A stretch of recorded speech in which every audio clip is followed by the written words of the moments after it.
Bonjour à tous et bienvenue sur ma chaîne Planète Strange. Bienvenue pour un hors-série comics numéro 17, si je dis pas de bêtises.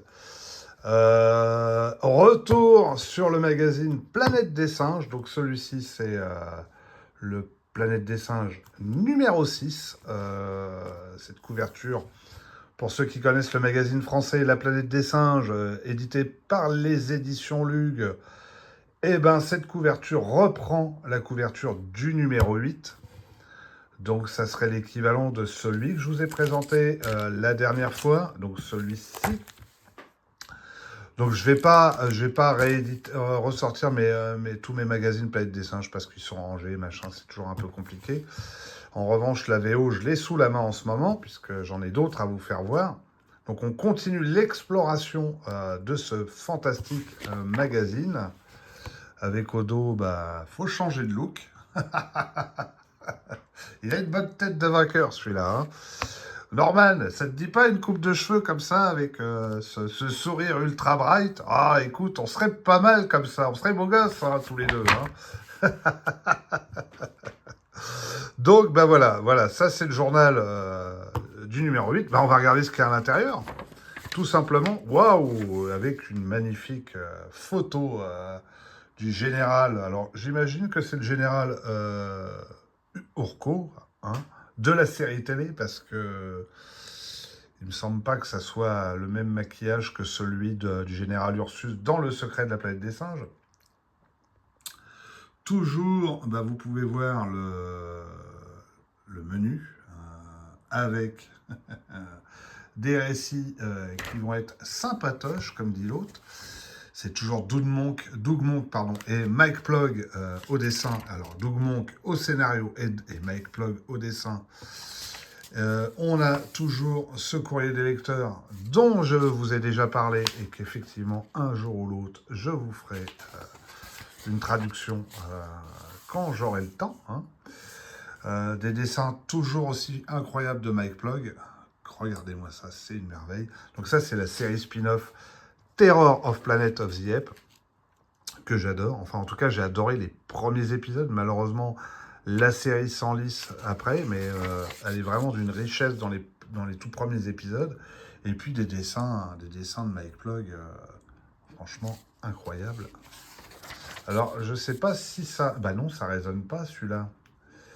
Si ça, c'est le numéro 6, oui, aucun sujet. Hein. Je sais pas ce que c'est que ce truc. Non, non. Si, c'est ça, c'est un espèce de crapaud géant qui attaque le patriarche. Et oui, parce que Jason et Alexander ont retrouvé le patriarche dans la zone interdite et vont retrouver des espèces de coureurs des bois, des trappeurs, où des singes et des humains vivent en parfaite harmonie. Et donc il y a des singes gitans aussi. Et alors là, c'est assez curieux parce que autant ils avaient des arcs et des flèches. Là, maintenant, ça y est, on passe à la sulfateuse. Enfin, des arcs et des flèches. Des arbalètes, autant pour moi. Là, on passe directement à la sulfateuse. Ça rigole plus.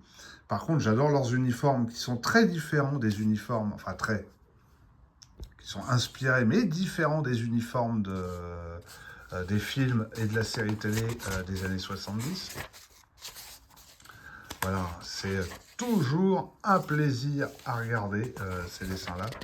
Et puis alors franchement, l'édition est propre, nickel, c'est du tout beau. Allez hop, on passe à quoi? Ça, c'est quoi ce truc-là? Eh bien écoutez, des petites annonces, hein? On va trouver notre bonheur. Et enfin, voilà, l'article, l'un des articles qui a fait... alors moi j'ai découvert ça, hein, je l'ignorais. Je sais que Norman le savait parce qu'il m'en a parlé en off quand je l'ai dit. Il s'agit de Mark Lenard. Donc Mark Lenard, c'est le papa de Spock. Et en fait, c'est tout simplement le général Urko dans la série télé. Moi je l'ignorais. Et je trouve ça génial. Maintenant, je vais plus le regarder pareil, le papa de Spock, et je vais plus regarder Spock de la même manière non plus. Donc, il y a tout un article sur le sujet, et surtout, une interview, voilà, de Lénard. Donc, je serais curieux de voir les impressions qu'il a eues en étant masqué. Oui, c'est vraiment les photos de la série télé. Hein. Parce que le Zaius de la série télé, c'est pas Maurice Evans, c'est un autre comédien dont je n'ai pas le nom. Et voilà. Hein. Et c'est incroyable. Incroyable. C'est des photos assez étonnantes. Et voilà. Ce qui manquait un peu, je trouve, dans le magazine français, quoi. C'était tout ça. C'était tout ce qu'on n'avait pas, quoi. Toutes ces photos, tous ces articles, ces interviews, voilà. Et c'est pour ça que, en fait, au final, les originaux m'intéressent, quoi, parce que on a tout ça. Toujours, petite annonce, alors là, ça sent la conquête de la planète des singes, où César s'arme en cachette. Il y a l'oncle Stan qui nous fait des siennes. C'est quand même le look.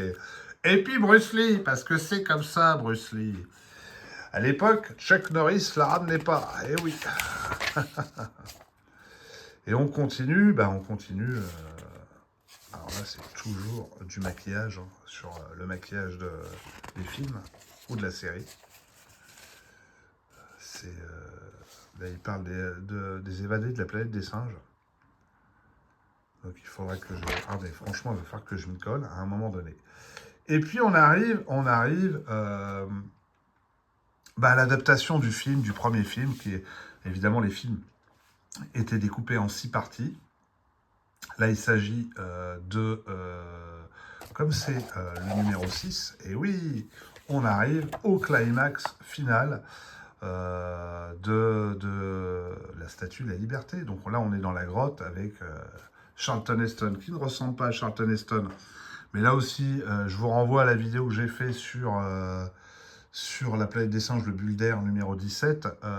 Les raisons sont liées à des raisons de droit. Parce que Charlton Heston est une star, est une vedette. Et donc, si les Marvel avaient dessiné son portrait, il aurait fallu qu'ils payent des royalties à Charlton Heston. Donc, ils l'ont fait très différent.